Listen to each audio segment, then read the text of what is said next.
Halo teman-teman semua, ketemu lagi di eksplorasi bareng analisis real. Di kesempatan kali ini kita akan membahas tentang sifat urutan dari bilangan real. Nah, berikutnya teman-teman, kita sering kan menemui soal yang semacam ini. Nah, gimana cara mengerjakannya teman-teman biasanya? Biasanya kan gini nih, di kedua ruas ditambah atau di kedua ruas dikali, kan kayak gitu. Nah, tapi boleh nggak sih sebenarnya itu dilakukan? Ya boleh, tapi kita kan belum membuktikannya. Oh ya, kenapa sih kok nggak dikalikan negatif tidak samanya dibalik? Nah, kita kan belum membuktikan itu juga. Di sini kita akan membuktikan satu persatu teorema yang sering kita pakai di dalam menyelesaikan pertidaksamaan. Oke, yang pertama kita akan membahas teorema tentang sifat transitif di pertidaksamaan, teman-teman. Kemudian yang kedua, kita akan membahas tentang sifat ini, kedua ruas ditambahkan dengan bilangan yang sama, pertidaksamaannya nggak berubah, teman-teman.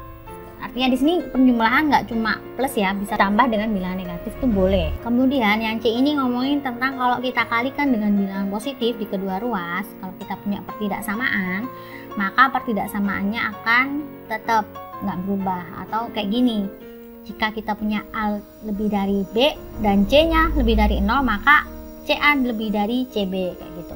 Kemudian yang kedua dari sifat yang C ini, teorema yang C ini, yang kedua adalah kalau C nya negatif maka tanda pertidaksamaannya berubah. Teman-teman tentu bertanya-tanya kan dari dulu, kok kalau C nya itu negatif pertidaksamaannya itu berubah dibalik kayak gitu. Nah, inilah ceritanya seperti ini. Kita akan bahas satu persatu pembuktiannya. Nah, di sini kita menggunakan bukti langsung ya teman-teman ya. Kita buktikan dulu yang A. Misalkan ABC adalah sembarang anggota dari R. Ini kan karena ada 3 kan ya yang akan terlibat di sini.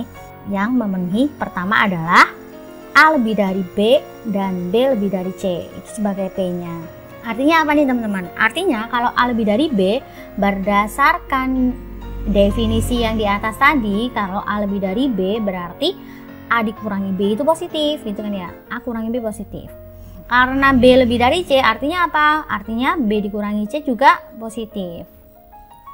Nah, karena kita ingin membuktikan A ini lebih dari C, berarti kan kita pengen membuktikan kalau A dikurangi C itu positif, gitu kan ya. Nah, sekarang kita lihat di sini. Gimana caranya kita memanipulasi A dikurangi C? Ya, kita lakukan operasi aljabar di sini. A dikurangi C itu bisa kita nyatakan ke dalam bentuk A dikurangi B ditambah dengan B dikurangi C. Kita ingat tadi A dikurangi B itu kan positif. B dikurangi C juga positif. Berarti kalau dijumlahkan akan tetap positif seperti itu. Sehingga di sini kita peroleh bahwa A dikurangi C itu positif. Artinya apa? Artinya A-nya lebih dari C, maka terbukti deh teman-teman.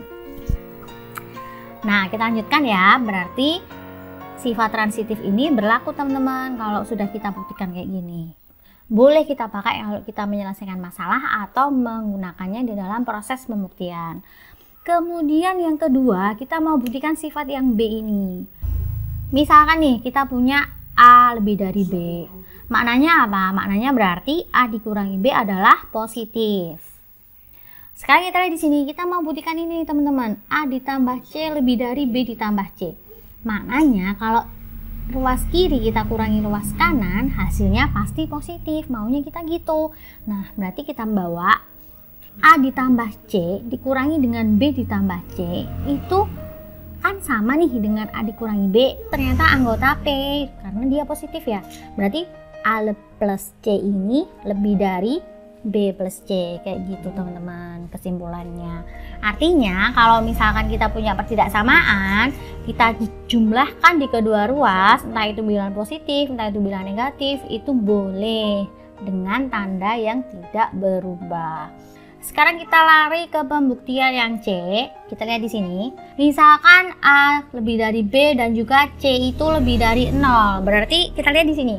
Kalau A-nya lebih dari B, berarti kan berdasarkan definisi tadi kita punya A dikurangi B itu positif. Kalau C lebih dari 0, berarti C-nya positif. Kan kayak gitu. Kita ingin buktikan ini nih teman-teman. CA lebih dari CB.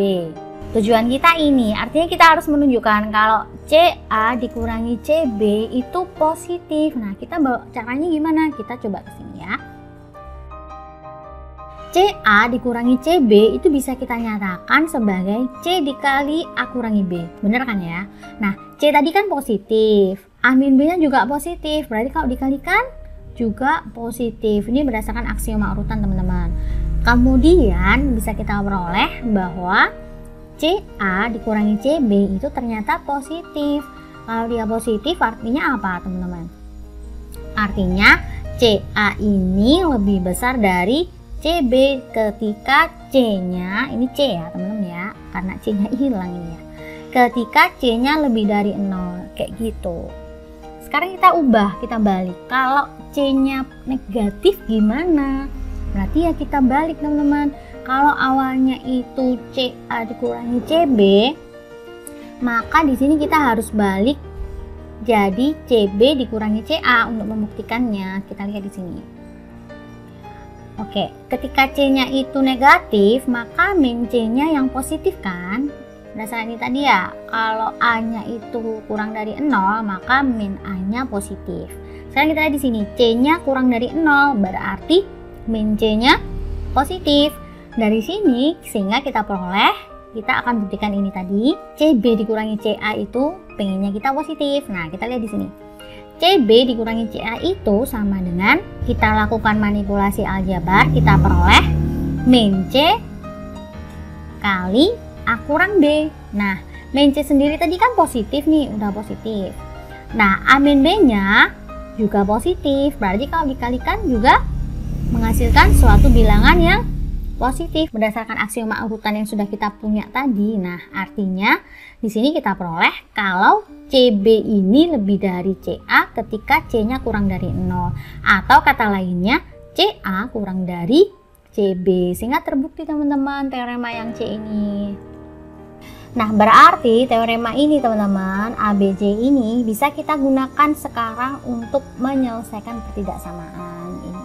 Gimana aplikasinya? Nanti bisa teman-teman cek ya di buku, atau boleh teman-teman coba sendiri. Kemudian teman-teman, kita mau bahas yang namanya ini nih. Kita kan belum tahu gimana urutannya A kuadrat. A kuadrat ini positif apa negatif? Kemudian urutannya dari 0 sama 1. Nah, 0 sama 1 ini besar mana? Kita kan belum tahu nih. Kemudian sama gimana N ini? Posisinya N ini positif apa negatif teman-teman? Nah, kan belum terbukti ini. Ketiga hal ini kita akan membahasnya di teorema ini nih. Jadi yang pertama, jika A itu bilangan real dan A itu tak 0, maka pasti kita punya A kuadrat itu positif. Selama ini iya kan seperti ini, tapi kita belum pernah membuktikannya. Kemudian 1 lebih dari 0. Nah, ini yang paling sakral sih menurut saya. 1 lebih dari 0 ini baru kita ketahui setelah kita membuktikan teorema ini gitu loh.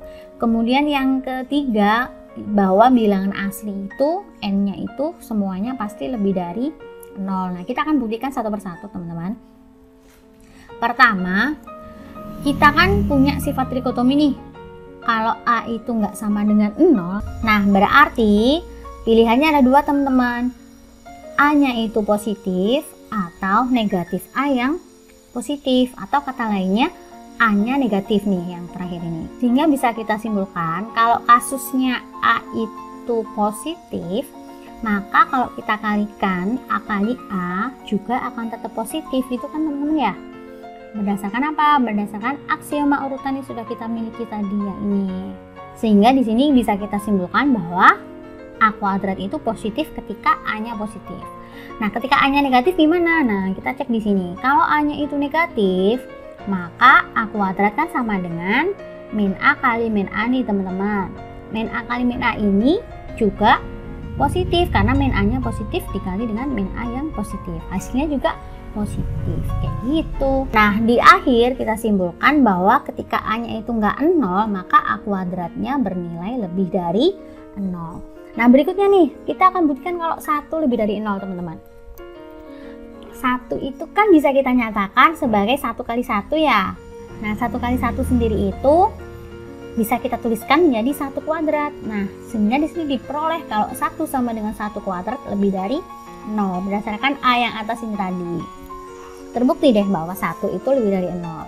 Kemudian kita pengen buktiin kalau N itu lebih dari 0 untuk setiap N bilangan asli. Sehingga di sini kita misalkan dengan induksi matematis ya teman-teman. Jadi di sini muncul PN. Jadi PN-nya itu dinyatakan sebagai N lebih dari 0. Berarti kita akan buktikan yang pertama, akan kita buktikan bahwa P1 itu benar. Nah, kan 1 sudah lebih dari 0 nih tadi berdasarkan B. Nah, berarti P1 sudah jelas benar. Sekarang kita asumsikan bahwa untuk K anggota N, kita asumsikan PK benar, akan kita buktikan bahwa PK plus 1 juga benar. Nah, karena PK benar, berarti kan kita punya tuh K itu lebih dari 0. Sekarang kita mau buktikan kalau K plus 1 juga lebih dari 0. Itu kan bisa kita pakai teorema yang B tadi kan ya teman-teman, yang ini. Bisa kita pakai kalau kedua ruas ditambahkan dengan 1, kita peroleh bahwa K plus 1 itu lebih dari 0 ditambah 1. Sehingga di sini kita peroleh bahwa K plus 1 itu kan lebih dari 1 teman-teman ya, dari sini ya. Nah, 1 sendiri kan lebih dari 0 berdasarkan yang pertama tadi, P1. Maka kita peroleh K plus 1 lebih dari 0 deh, selesai. Sehingga PK plus 1 benar. Dengan demikian teorema yang C ini benar bahwa semua bilangan asli N itu ternyata lebih dari 0 urutannya.